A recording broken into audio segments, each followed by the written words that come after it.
Toastmasters. My name is Abhijit Joshi. Before we proceed, everyone please mute their mics. Please keep your video on because it really helps the speaker to connect with you. Renee Yao is the president of Women Lead Toastmasters. She's also a club member of NSpeak, the NVIDIA Club, and a club coach for Toast It Now. During the last 6 years as a Toastmaster, she benefited a lot from many mentors to help her improve her speaking skills.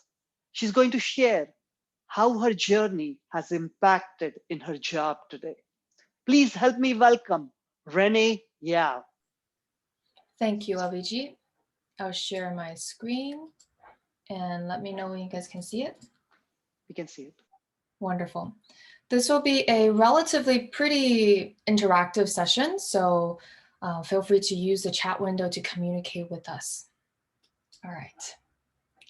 Thank you everyone for being here today, and today's session is about why Toastmasters, and I'm the president of Women Lead Toastmasters Club. We have a webpage. You can go to womenleadtm.com to learn a little bit more about our club. So today's agenda will be introduction, and then we'll talk about 3Ms, and then we'll open up for a Q&A. All right, first thing first, who am I?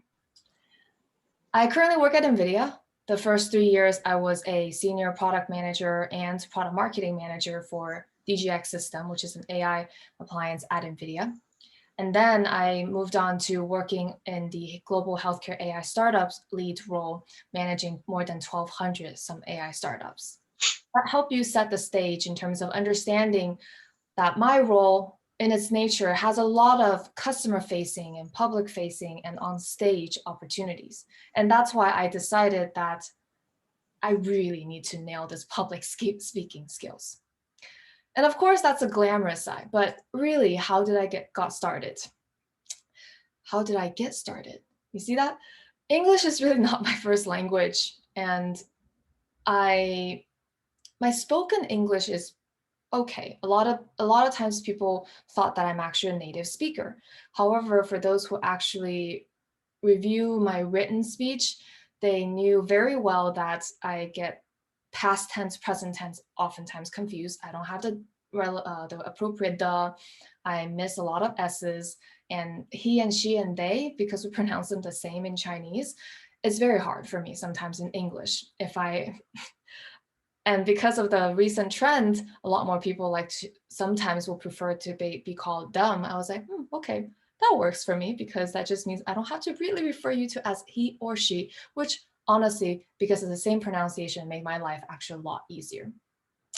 But with that, I hope to share with you some of my more vulnerable side and my journey. And for those of you who are really on the fence of, should I really join Toastmasters?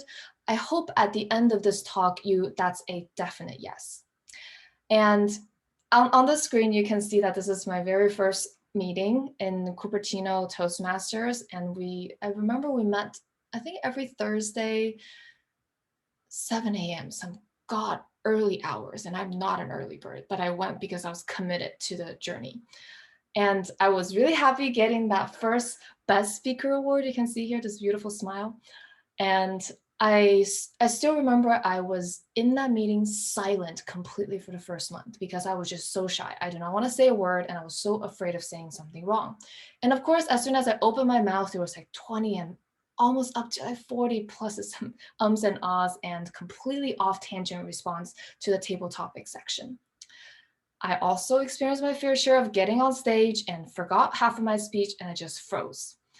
And I also froze up when the red light turned on, and I was like, oh no, I'm out of time. And then I forgot my speech. So that's how I really got started. But hey, hard work pays off. 6 years later, and after Toastmasters, I am now actually on film being interviewed as a partner customers for some of our key strategic partners in the industry. I'm on stage with Silicon Valley CXOs to talk about women in tech in front of 500 some people. I can articulate the great value prop in front of live TV, and everything I learned in Toastmasters really added tremendous value. For example, Toastmasters of the day. do not underestimate that role. I will take that role very seriously. That role helped me address the room confidently, manage a very difficult audience, and also set the tone and pace for the entire event and many events to follow. For this event in particularly is actually a Women in Tech event. I still remember going in, I was so nervous and people were just chatting and they were so loud in the audience, and I have to kick off the event. I was like, oh no, I have such a soft voice, people are not going to hear me. And I was like, okay, where can I find a mic, and how do I actually open the event, and what am I going to say? I actually write down every single thing I'm going to say, including good morning everyone, and just so I can feel a little bit more comfortable. But of course it got a lot easier as I continued to progress and have to lead a lot more of the events. General evaluator role, or the evaluator role itself, is extremely important. Of course, a lot of us are in these one-on-one settings with people to need to give them feedback and improvements. All of those are really great. But believe it or not, this role has additional benefit as well. For example, it can help you empathize with people. It trains you to be an active listener and respond in everything that's an actionable next step. So this is these photos that I put right here is actually the first time that I was interviewing a lot of the startups competition winners. You can see right here. And thanks to these roles, I was able to really listen to the speaker and hear that their journey, how they actually came to be, and ask really relevant questions. But then after I summarize what they were saying, I managed to also make sure whatever I said has a actionable next step. And believe it or not, I was holding this little paper, even though it's not on camera. I was so nervous. That little paper had like absolutely a dent or a tear afterwards. So just letting you know, it will get easier in the future. And of course, the CEO that was watching behind the scene, this view said, Renee, you're a natural. I was like, yeah, of course, I was a natural. So we all came from somewhere. And table topics. Oh, that was such an exciting role. I have to say table topics really train me how to answer question in an extremely concise way, very structured, to the point, and add in humor, which is very, very hard. And the humor part, a lot of times you have to think about that on the fly. What is actually relevant to the audience? And also, what are some of the things that perhaps is like a bit more sensitive to say, but is actually okay to say? And what would you say is that would be relevant to this audience? So being on this panel, for example, this was a NetApp Insight 2018 that I was on the panel with. All of these were CXOs in the audience, in our Silicon Valley community. And in front of 500 people, by the way, this is not related to humor, it's actually a very sensitive topic. I decided to answer one of the questions on the HR benefits for women in tech. And I mentioned IVF. For those who don't know about IVF, it's a very, very sensitive topic because, it's about pregnancy. It's about a lot of things that potentially could even be associated with me to say, oh, is Renee like having trouble like having kids? Honestly, no. Like that was actually not a topic that I've thought about at the time. But I decided to do it because it was a very important point for many male and female audience in the room to know that, hey, by the way, HR audience actually has benefit like that. And that just came out because I already did the research in one of the Toastmasters, actually, public speaking, one of the research topics. So I still remember a lot of facts in my head. And one of the members that were in the room, in the audience, actually came up to me afterward with tears in her eyes saying, wow, no one ever talks about that. But the fact that you are so calm and confident and comfortable in your own skin to talk about that, I just really want to thank you because of IVF, because of NetApp as a company that actually provided benefits like that. I was able to have my twins.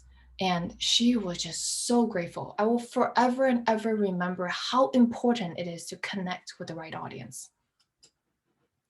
And of course, prepare speeches, which is the bulk of the meeting. And these prepare speeches really help me build up my confidence, my key messages, and make sure that they're also action oriented. And on this slide right here in the middle, I was actually on a AI roadshow in Canada, and it was 4 speeches in 4 different cities and within a week. And going in, everyone thought that I just have like a prepared speech and I'm going to do that speech 4 times in every single city. But I challenged myself, and every day I did a completely different speech. Of course, the beginning and the end, usually most of it is the same, but throughout, I actually make sure that, this audience cares about government, that audience cares about media and entertainment, the other one cares about oil and gas. I mixed in whatever the example that's absolutely needed to convince this audience to take an action I want them to, right? So with that, I kept the audience in mind, and that's where you will really learn from Toastmasters some of the pathway examples that why that is important. So I will now take a quick pause and just please type it into the chat window. If you guys, some of you guys are experienced, some of you guys might be just starting off, if you could take a minute just to think back a regular meeting, what role has really helped you out in your regular job? So take a look at the chat. So what earlier I talked about, right? Toastmasters of the evening. There's the evaluator role. There's a general evaluator role. There is a table topic role and prepare speeches, right? There's, of course, a lot of other roles, counters and others. What role has actually benefited you in your daily job? I know there's some new members in this, so these roles might not even be as familiar to you, but just take a look at those who have been here and just look at the chat, how every single role really benefited our audience here. Great, I think table topic is one of some of the top winners. Prepare speeches and general evaluator, awesome, and evaluator roles. Great, okay, all right. And now we're gonna go into the 3 M's. So the first M is mastery. So this is one of my favorite books, and for those who know me, you know that I love reading a lot, and this is a book that really helped me demystify mastery. So there are actually kind of like 4 types of people who think they are a master in doing any skills. So let's take a look at it. The first one is a dabbler type. So they start with enthusiasms and make rapid process and then gave up after the first fall off and the performance and plateau, and then he's off to the next thing. I have been this role for quite some time. Like I think many years ago, I'll be like, oh, someone is painting. Yeah, let's do this. I'm gonna go paint. Oh, someone's doing archery. Yeah, let's go do this. And oh, someone's doing horseback riding. Oh, let me do it. I was this person, absolutely. And I dabbled in because whomever that posted on Instagram, I was like, I wanna be that and I can do that. Because I'm pretty talented, I improve really fast, but maybe because of the FOMO that I had, unfortunately, it was not my true passion, trickled off. I don't do any of those things that I said now because they're really not my true passion. The next thing, the obsessive. They started with this robust process, and when faced with the plateau, he just redoubles on efforts, and then this leads to like sharp highlights and lows until the big drop off. Have you been the obsessive type that you're just like, okay, I really need to master building this algorithm. I'm going to build a lot of algorithms, but honestly, you don't really know why you're doing it. Maybe it's because your parents want you to do it. You were just really obsessed with this for the last 10 years or 20 years of your time. And then one day you woke up, you're just like, I don't know why I'm doing this. That's it. That's the end of it. And that's why you see a lot of people ended up having their career changed, right? Completely. Because maybe that's not a passion. Maybe they just think that, this is something that takes only this amount of time to be able to perfect, and then just left it. The next type is hacker. Get a hang of something and then happily stay on the plateau forever. So for example, a lot of times, like even in public speaking, those who maybe have left Toastmasters a year or 2 into it, they're like, okay, for speech, I did pretty well, improved. I master a vocal variety. Okay, great, awesome.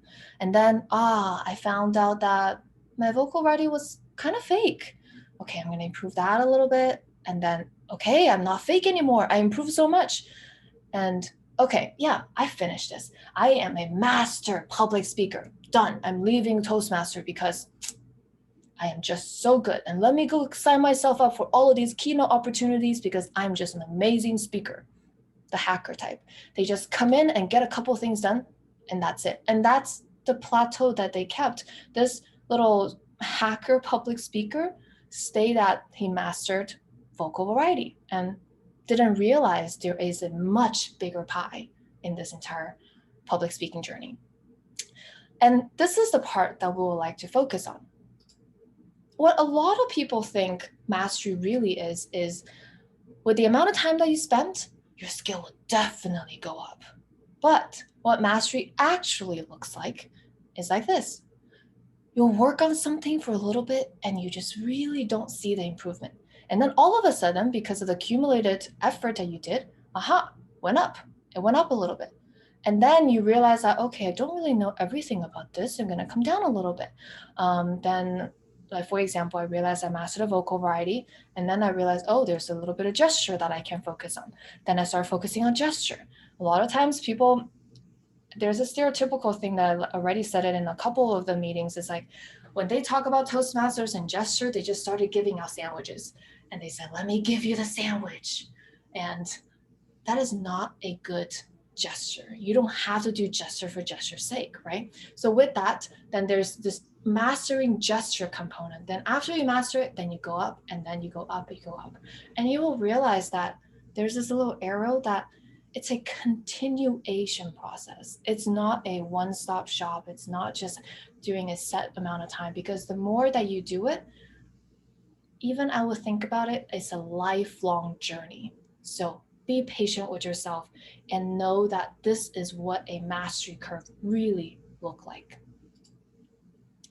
And here's one of my examples of my speaking journey. I still remember my first time doing this. I was like, okay, write something on the paper. There's a speech. Great. I now master how to like do my outline. And I started giving a lot of speeches just like that. And then I started thinking like, oh my God, I'm so good at this. I'm going to do just like last minute preparation on any of the speeches.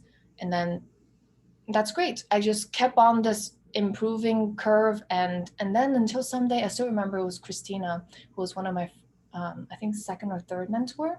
She was reviewing one of course I was procrastinating, and it was right before a contest, and then she looked at one of my speeches. She was like, Renee, what is your key message? I was like, key message? I was like, oh yeah, key message is blah blah blah blah blah. She was like, no, what is your one key message? Man, that was hard, because I took a long time figuring out how to write a key message. And believe it or not, I even also didn't have the discipline to do it, even after she told me, Renee, focus on the key message first. I will write a key message and I start writing my entire speech, and then I just go off tangent. And I look back at the key message, I was like, oh, the key message has changed. Oops. So that process, even the second one, took a long time for me to master. And then after that, I started watching a lot of winners speeches and things like that, and I realized, okay, you have a key message, which is good, but is there something that could add in as like a punchline where people will left your speech and still remember what is that punchline? For example, you will know that Nike's tagline is just do it, right? Why do we remember that? It's like a punchline. You just remember it because that's how you associate that person with the brand. If you think of yourself as a product, as a brand, if anyone were to think about, okay, what did Renee said previously that was kind of wise? Can they remember a punchline from you? That takes a long time to master. And then on top of that, there's a lot of other things like vocal variety and gesture. How do you engage with an audience, etc., etc. All right. I think this could be a pretty good opportunity after my presentation. We could even go into breakout rooms to potentially just hear from each other. What have we mastered throughout the years? But I'll keep going with the next 2-3 M's, and then we'll pick a subject that is actually the most interesting to you all, and we'll do the breakout. Okay. The second thing, M, management. Okay, so management, I break it down into time management, people management, expectation management. And I'll go into every single one of these in a little bit more detailed. I definitely learned this from Toastmasters throughout the years. I'm still perfecting every single one of these. So I will love to hear from many of you guys in the audience if you have any good tips for all of us as well. So the first part, the time management. I will break it down into the speeches, the contests, and sleep. Yes, sleep is important. So the first one is schedule it. Okay, I'm gonna actually also unshare my screen and pull out something as well as I go into the second segment. Schedule it for me means like if I schedule a talk with the VPE, then I'll schedule a couple months in advance to actually prepare for the speech when I first started. I will schedule a time to write my speech. I'll schedule a time to get someone to give me feedback and then revise the speech and then memorize the speech. And then if I have additional time, record myself, give that speech, and then give it to my mentor and edit it again, and then do the final presentation. So depends on how fast that process is for you. I will schedule it accordingly, especially for those who are just starting. And then the second thing is I like to track it because this way you will know that, oh, wow, I have been doing really, really well throughout the last year. And I'm able to give actually speeches more regularly now. And I can potentially take on a little bit more. You will watch yourself grow and then reward yourself. For me, I have a couple of ways of rewarding myself. Like I have a little bit of a sunshine folder. I like to put people's compliments in there, and once in a while go peek at it just to make myself feel really good. Glass of wine, hang out with friends, massages. Figure out your reward system. Every time you give a speech, do this positive reinforcement because it's so important for you to want to continue to do this and not get burned out in this process, because this is absolutely added effort on top of everything else that you're already juggling in your daily life. So I'm gonna stop sharing screen real quick, and I want to share with you this little tracker thing that I'm working on. And Abhijay, since you actually have the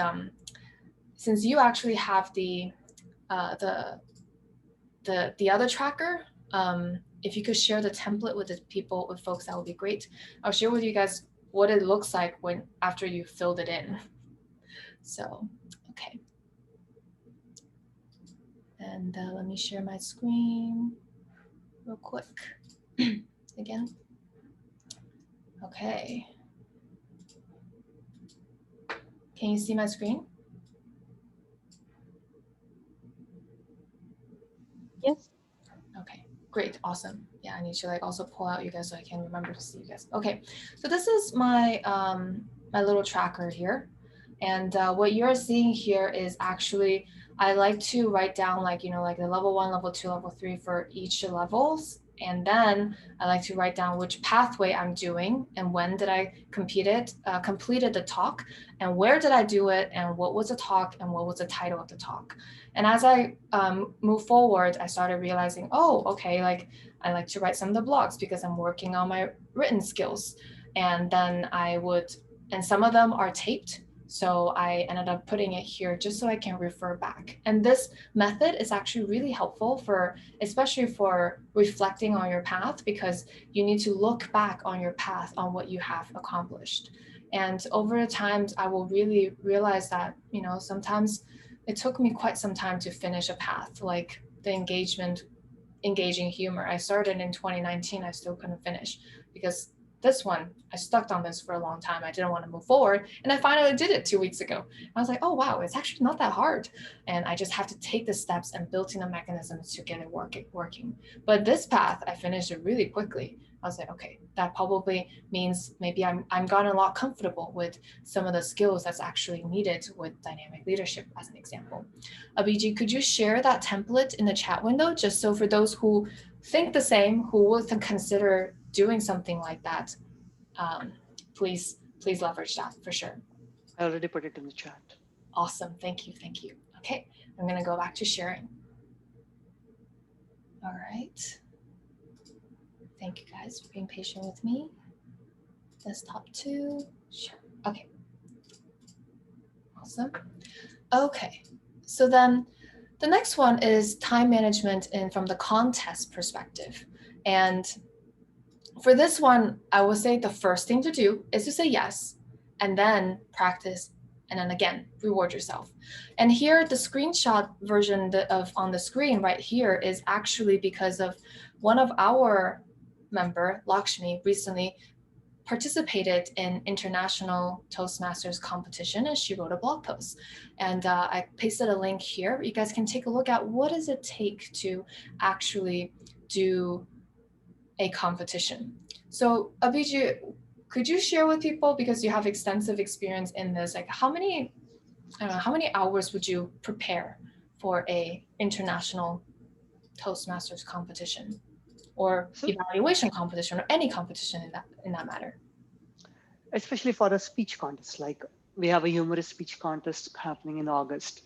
I've already know what I'm going to write, so I've recorded it on my phone. But in next couple of months, by June, I want to write that speech down and nail it down. Like I want to review it from my mentors and make sure it's ready to go for prime time. And then I'll start working on the speech, memorizing it. Memorizing is something different. You start working on the speech, you memorize it until you sound rehearsed, but then you continue until you sound natural.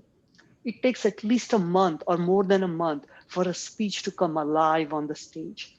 And once the speech is alive, you are connecting with the audience, and that makes the huge difference.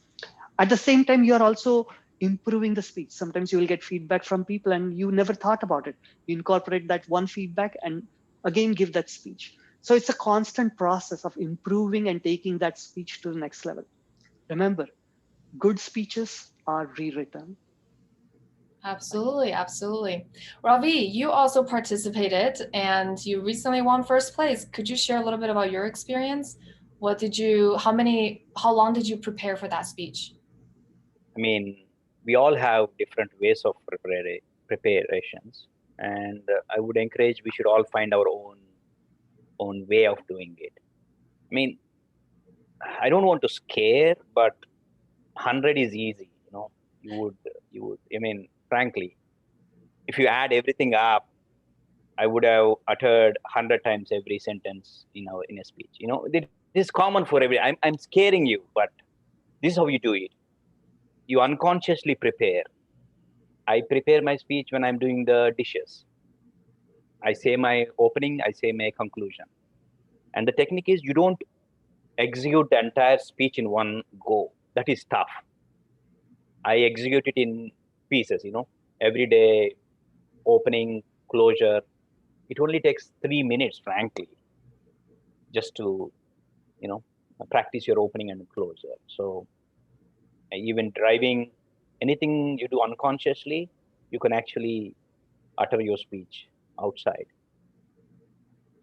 Yeah, absolutely. I would say that Ravi's speech he has been at it for a couple months and he kept on coming back to present the same speech, and he will redo a lot of lines over and over again until if some of those who are familiar with the drama school technique is like new choice.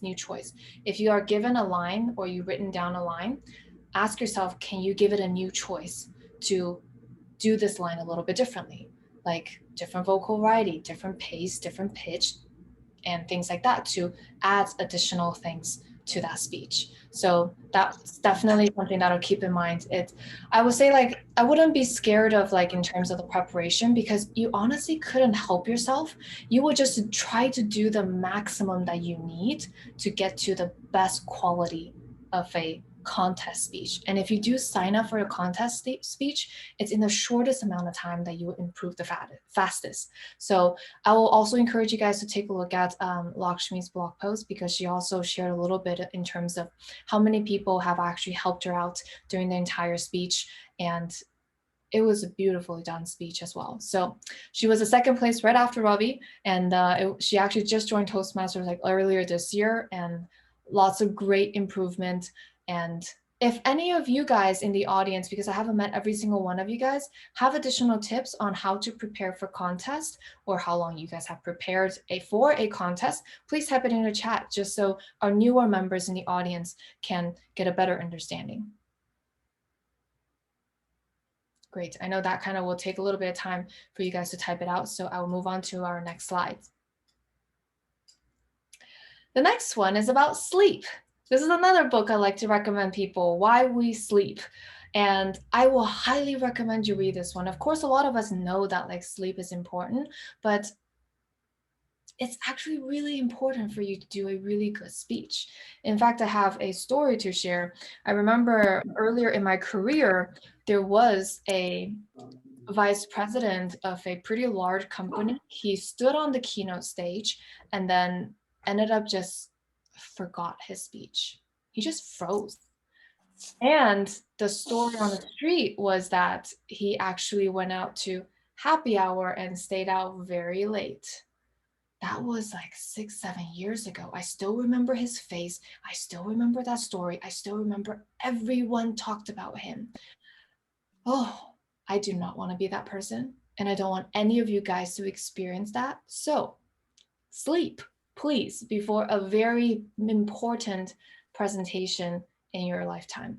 And this is why we need to sleep. Usually there are actually 5 sleep cycles in your sleep, and each of the sleep cycle, on average, each person is about 1.5 hours. So, but you can time that, or even go to experiment and then times 5 just to figure out like how much sleep do you really need.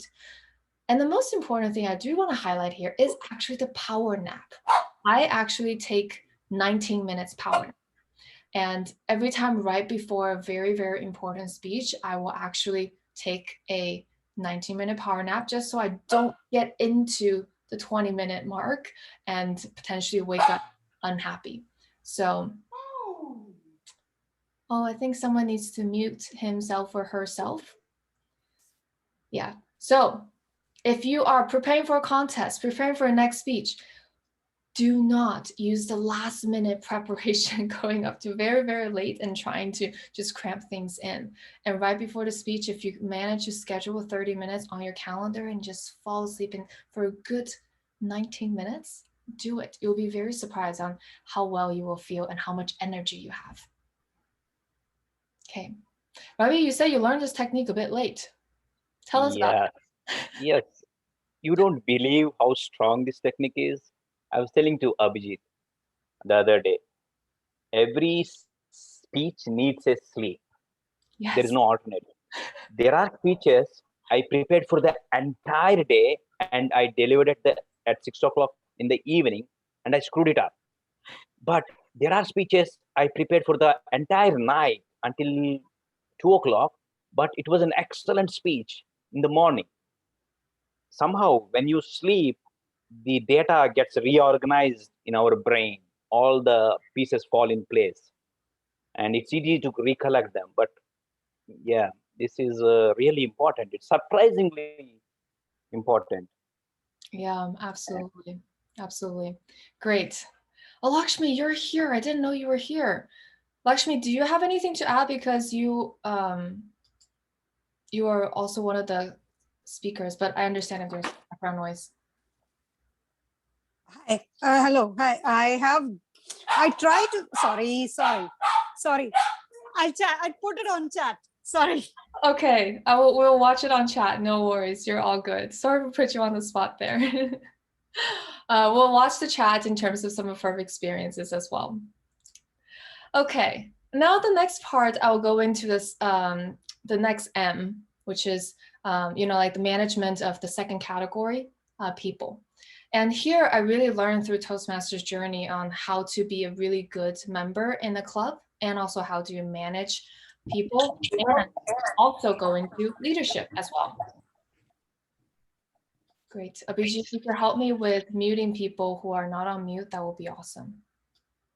Thank you. Okay, great. So the first speech is actually from, the first link right here is actually from one of Toastmasters officers, Sarah Tang. She is our Sergeant of Arms, and she did a really good speech and blog post on how to be an effective follower first.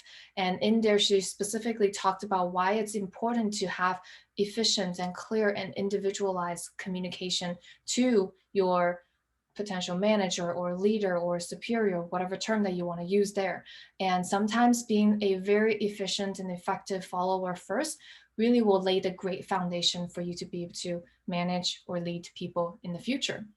And the second thing here, I'm posting this blog post is actually from our treasurer from Women Leads, Samantha. She wrote a blog post, summarized one of our last meeting, personalized communication. And in this blog post, she talked about the different personalized communication style that we actually did in a table topic masters exercise. And for that one, Megan, who was leading our table topics, really came super prepared with a lot of insightful comments in there. And one of my favorite one out of that is actually KISS, K-I-S-S, keep it simple, stupid, right? Learn your communication style and how do you communicate with the various different people very effectively. And then the last but not least, which is a blog post written by me, and I presented at Toasted now, and a couple of the members afterwards rejiggered some of the components and did another talk on the similar topic, which is really, really awesome. If you guys are doing the dynamic leadership pathway, this one will really come in handy as well. So in this blog post, I specifically talked about 4 different like leadership style, the telling, the selling, the participating, and delegating. And sometimes we thought that, hey, I'm just going to lead with one leadership style. You do have a primary leadership style and a secondary leadership style. It's more important to be the right leader in the right situation at the right time. So that's why I wanted to share these links with you guys. I'm going to paste them into the chat window just so you guys can take a look at some of these blog posts at your leisure. And I have learned a lot regarding managing people just in Toastmasters. And that's definitely laying a good foundation for me to be a people's manager now. So hope you guys find it useful. All right, the next one is about management expectation. Manage your personal expectation and also manage others' expectation. And this is very, very important. And I'm going to break it down from the top role to the next role. So managing personal expectation. Give yourself time. Remember when I said at first, it took me a month to actually say a word. You are on your own journey. Just be ready when you're ready. And you don't have to finish 20 speeches in a year. 5 is okay. Just make sure you give yourself time and just start and do the baby step, one step at a time. The next one is adopt to changing expectation. If your speech didn't go so well, for example, you froze because the red light came up, that's okay. Just keep on doing it. And the next time you won't be as nervous. You're kind of like immune to it the more that you do it. And then you can write down what you need to fix. For example, cut a couple lines. So you're not getting super close to always about to run out of time, right? And the next one is don't judge yourself too harshly. I will think about yourself as an explorer in life, like try new things, because this is the safest place to fail. And if it doesn't work out, that's all good. Try something else. Ravi, you actually really like to try new things. Can you tell us something that you tried and didn't work out? Sorry for putting you on the spot. Thank you for recognizing that. Yeah, what did you try? What didn't work out? As I told you, not giving speech a sleep didn't work out. I tried it twice. And once I actually practiced it the entire day and gave the speech at the end of the day, and it did not work out. But if I spend the same amount of time in a week, that really helped me a lot, because unconsciously I'll be thinking about the speech and those things. And talking about new things, Renee, I know you have seen my crazy speeches. Sometimes I literally look at Toastmasters as a real lab. And when I come to Toastmasters, I literally put my shame outside, and I try to do everything that is crazily possible. Awesome. And then I know that I'm good at that certain things, then I take it. So these are the 2 things. Absolutely great. Thank you, Ravi. Thank you. And for me, actually getting in front of the screen in the virtual environment to really use the 4-corner, it took me a while as well. I have to really look at myself in the recording to really get close to say that, okay, I'm still within frame, or, oh, I am actually out of frame a little bit. So I'll bring it back a little bit. And sometimes it works, sometimes it doesn't work. So try it. And this is definitely the place to watch yourself to be in the most uncomfortable situation. The next one is manage others' expectation. I also learned this from Toastmasters as well. First of all, communicate very clearly. No one really knows how to make you happy if they don't know what makes you happy, right? So, for example, if you have a mentor, ask and communicate clearly what you like to get out of it and see if it's the same thing from the other side. And if you're preparing a panel with a couple of the people on this panel and you're the moderator, clearly communicate what does that mean to participate. There is actually a project in Toastmasters Pathway is to moderate a panel. So if you're the moderator, do you have the right speakers on stage? And the next one is predict others' expectation. Everyone comes to a situation absolutely with their own biases and also preconceptions, right? Ask clarifying questions. For example, if you are a mentor, ask your mentee, do you want me to be the kind of mentor that's reviewing your speech? Do you want to meet on a weekly or a monthly basis? Or maybe just answer a Slack message, right? Then the next one is prepare for problems. Do you actually have a checklist for your virtual game plan? And for those who have been working with me for quite some time, you know I actually really love Bronwyn. Follow her, Bronwyn SF on Instagram. She's just an amazing speaker, and I really, really want to be like her. And this is her actually behind the scene checklist that she did.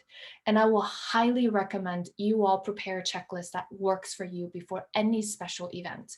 And the one that I really keep forgetting about is right here. Tell the family the office is a no-fly zone. I keep forgetting telling my beloved boyfriend that, hey, I have a speech, and there was one really, really important speech. He just decided to show up and open the fridge behind me. I was like, oh, darn, that's really terrible. And I could not redo it because it was recorded live. And so tell your family member the office is no fly zone. And here, there's a little dog here as well. If you have a dog, put the dog somewhere that doesn't bark. And the next thing, of course, is to breathe and smile and relax and focus on the connection, not perfection. I really, really love that line. So this is a checklist. I can share this entire slide deck with you guys afterwards, but I would like to pause for a moment and just to see with the audience, if you can answer in chat, which one of these resonated the most with you guys?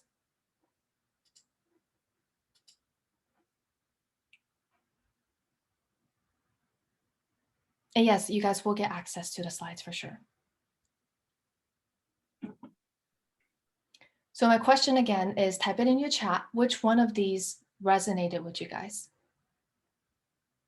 Don't judge yourself harshly, great. Adapt to changing expectations and predict others' expectation, awesome. Prepare for problems, great. Abhijit, do you have a checklist when you prepare for problems? Sometimes I organize workshops, and I have learned that there should be always a backup plan. I was giving a workshop. I was having Benjamin Wayo coming from Nigeria. He was the finalist of the World Championship of Public Speaking. And that day he was sick. And there was an audience of 60 plus people ready for his workshop. At that moment, I realized, oh my goodness, I need to be ready. But if something happens, I am ready to give a presentation so that the audience can be engaged. And from that time onwards, I learned that I have two presentations always ready. At the spur of the moment, I can give those and entertain the audience. Great, awesome.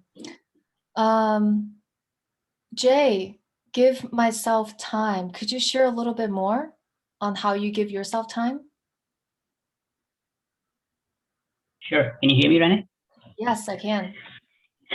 Awesome. Well, first of all, apologies for sneaking in. I know my camera's not on, but believe me, you're better off with it not being on. So, yeah, I think it comes back to the material that you guys were discussing about as to how is it that you prepare for competitions.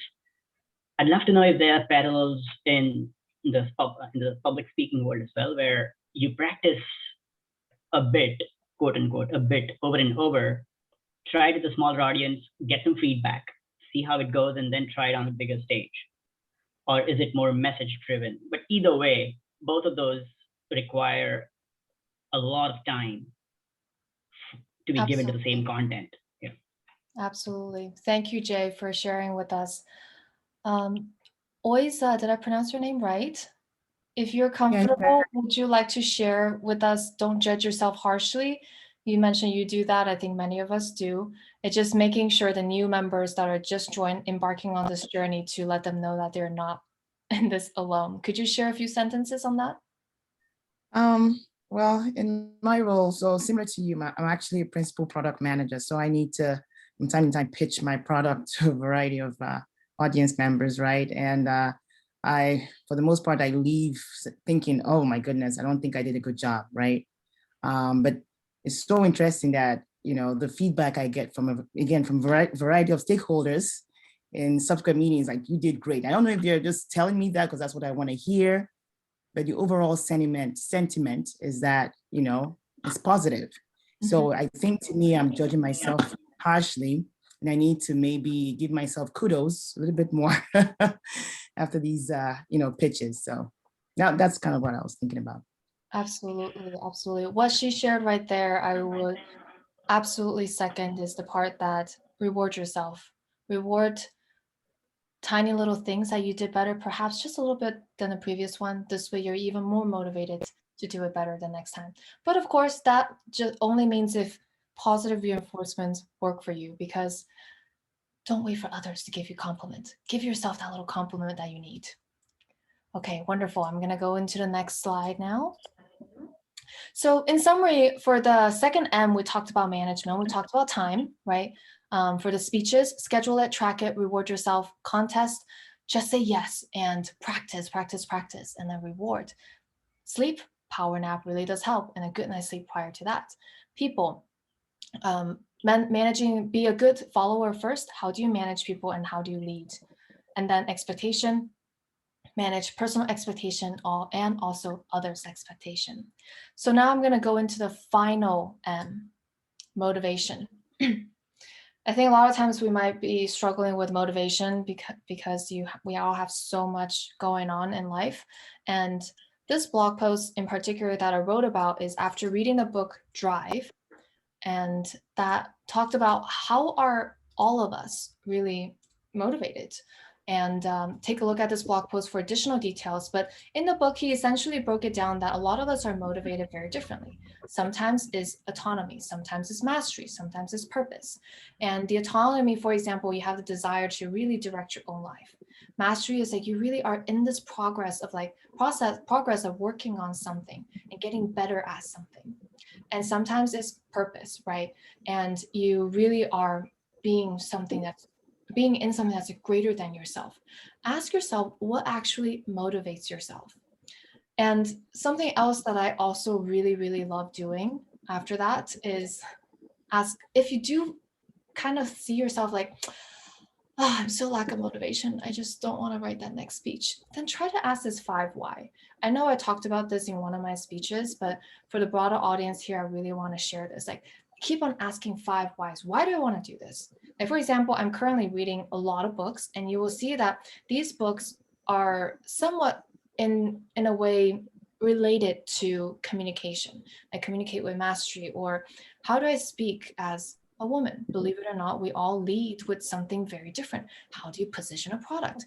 How do you be radical candor and not being like obnoxiously aggressive, right? All of these are very different ways. And I'm reading from great leaders in the world and trying to figure out, who do I want to be? And in one of my blog posts that I really wrote about a different way of like, oh, the 5 whys. And here, let me give you a different example. So for example, I can ask myself, why do I want to do this? Well, I want to improve public speaking. Why do I want to do that? I want to be more articulate. And the next why do I want to be more articulate? So people can understand me. Why do I want that? So I can drive change. Why do I want to drive change? Driving change is what to me? Believe it or not, that adjective sometimes is very, very sensitive, but write it down and you will be surprised on what truly matters to you. Because, for me, driving change, it could be, does it mean value? Does it mean significance? Does it mean power? Does it mean that's how I was raised? Does it mean I'm just, it's part of my culture? What is that 5th why? Ask yourself, and this way you will be able to find that motivation that you really, really, truly need. And I just want to end on one final quote from my favorite person, Bronwyn. And I want to thank you guys for taking the time today. The good of the bad, it's all a privilege. So I hope you guys will choose Toastmasters and embark on this journey with all of us. Many of us are here to support you and just want to see you be successful in life.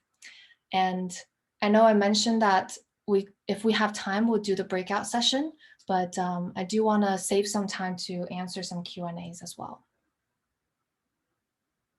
We have 8 minutes left. Is that right? Yeah, it is. Okay, stop sharing. Renee, how did self-appreciation and positive reinforcement help you? And can you give us more techniques or tips on that? And you know, how do you look at your folder? When do you do that? And more things on that. Sure. Before I forget, because it was in my notes, I also wrote, I'm an avid reader, so I wrote a blog post on the books. So how do I reward myself?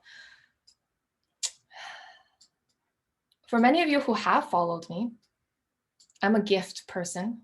I love gifts, so I like buying myself stuff. So that could be in a form of like wine or massages, like in a service perspective. So whenever I do a really good thing, then I'll definitely treat myself out. So I also figure out the way that I learn is actually after I read material, then I have to present to someone. So the last couple of weeks, I ended up signing up to present in front of executive about certain topics that I'm honestly am not that familiar with. And I have to just do intensive research and I have to memorize it and I just go. And that's why last week, several weeks, BJ was like, why are you so busy? I was like, well, I signed myself a little bit, maybe too much. So every Friday I do a speech. And after that, I just either DoorDash or Amazon order something, and then I would just look at the items when it comes the next day. I was like, good job, Renee. This is your motivation to do even better next week, because it was like a marathon for me. So it was hard because some of those nights it was a lot of work and it wasn't added on top of it, but that's how it works for me. And for those of you who, if you know the 5 love language, if you haven't read that book yet, go take a look. Some of you guys the top language might be words of affirmation. If you're not getting words of affirmation from your boss, from your loved one, do that for yourself, please. Write it down, read it to yourself to say, good job, Renee, because if that is important to you, do something for yourself because you are the most important in this relationship. Okay. Do you have your folder handy to show us? Do I have? No, I don't. That's private. I cannot show that. Hey, you don't have to show the content. Oh, okay. Yeah, it's just like a folder, and they call it Sunshine folder. Yeah, sometimes it's just this person said, thank you, you went out of your ways to do this, and that folder. Sometimes it's from a CEO to say that, like, for those of you at NVIDIA, we do these like top 5 things. He said your top 5 things was really insightful. And sometimes it's just, great job. I will save it. If it's people that matter to you, save it. And when you're down, look at it. And I heard this from actually one of the SVPs like 6-7 years ago. That's what she did for herself. So I was like, okay, I will do that. And it helps sometimes. Hey, Renee. Go ahead. You mentioned pathways. How do you choose the pathway? And do you have to do all of them? How does that work? Yeah, good question. So we did 2 workshops on pathways. We did one actually last week specifically.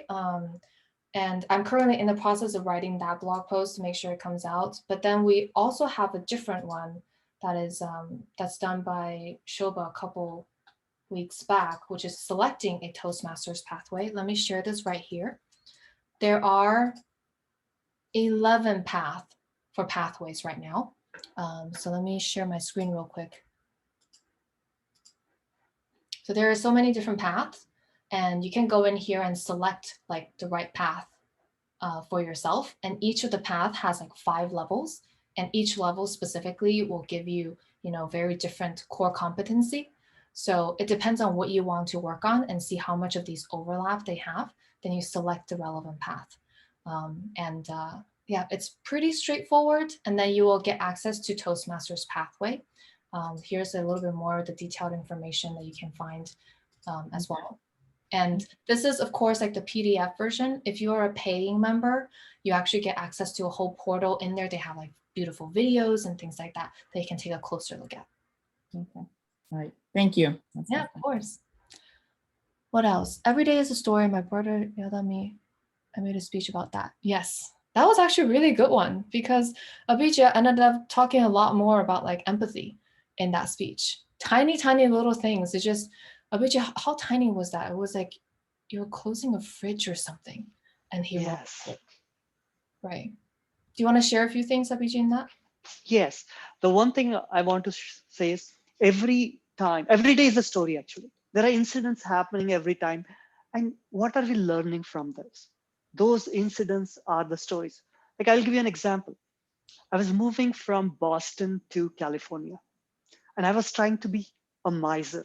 I put on 5 jackets, 3, 4 pants, trying to take as much luggage as possible so I don't have to pay for shipping my stuff from Boston to San Jose. And during going through the security, I forgot my most priceless thing. That was my work laptop. That is the lesson. That is my humorous speech. And that's what I'm going to give in a couple of months. So every time, small incidents are stories. You just have to pick those up and share with the people. Don't be afraid. One thing, bare your soul. If you bare your soul, that makes the difference. Great.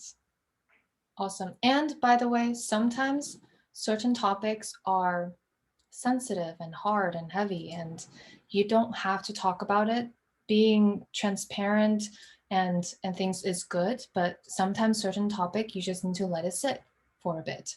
And then many years later, when you come back and look at it again, maybe it's funny. Then talk about it. So that's also some of the advice that very experienced Toastmasters have given many of us as well. And one of the Humor 101 workshop, Louisa talked about if you are struggling finding material, especially for humor speech, if that's one of your goals, ask yourself, when was the last time you were truly embarrassed? And write about that. Renee, can you talk about your reading habits? My reading habits. Yeah. What would you like to know? There's like my book selection, how often I read, or how do you complete so many books in any year? Actually, it's not that hard. If you guys, I actually read one of the book that really changed me. And this book is from Jim Kwik, Kwik. And I think the book's name is called Quick Brain.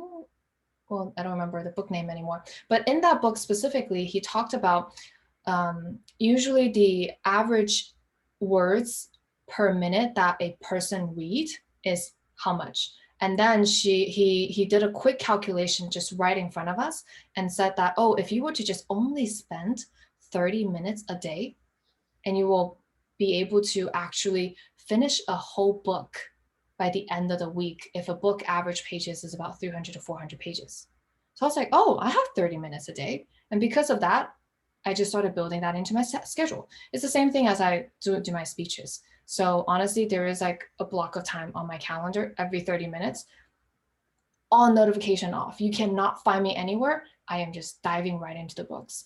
And end of the week, a book is done. End of the week, a book is done. And there's 52 weeks in a year, right? And I finished 40 books last year. So there's some weeks I was a slacker, but you even cut yourself some slack. So there, that's how really, it's a mindset change. Everyone can do it. Thank you so much, Renee. Yeah. Oh, we're out of time. I really appreciate you, Renee, for sharing your research. It was very helpful for all of us. I learned a lot personally. Thank you again. Thank you. I can stay behind to answer any questions, but I will stop recording.